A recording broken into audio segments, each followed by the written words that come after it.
Salam dostum, bu videoda 2 tane kopyany görkezjek.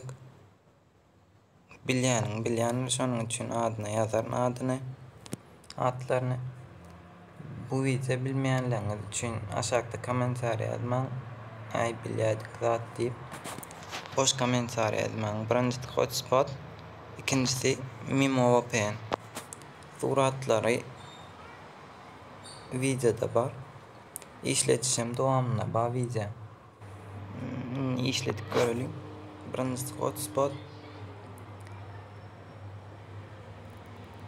Munda ýokarda sağ gapdalla X düğme var, şoňa basýas. Soň suratlary sağ gapdala geçirýäs. Use with ads and limits diýip hata basýas. Soň aç ada basyp 10 sekundlyk video görýäs. Videony saratýas. Ana bolly.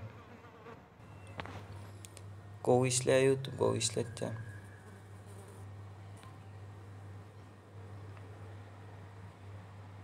Ana işledi. YouTube işletdi.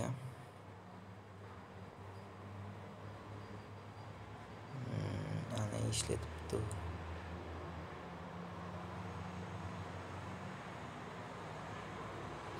Herkese selamünaleyküm arkadaşlar. Bugün sizle birlikte gördüğünüz gibi lobdeyiz. Yanımda Barışçı var. Pardon. Sasuke var. Hoş geldin.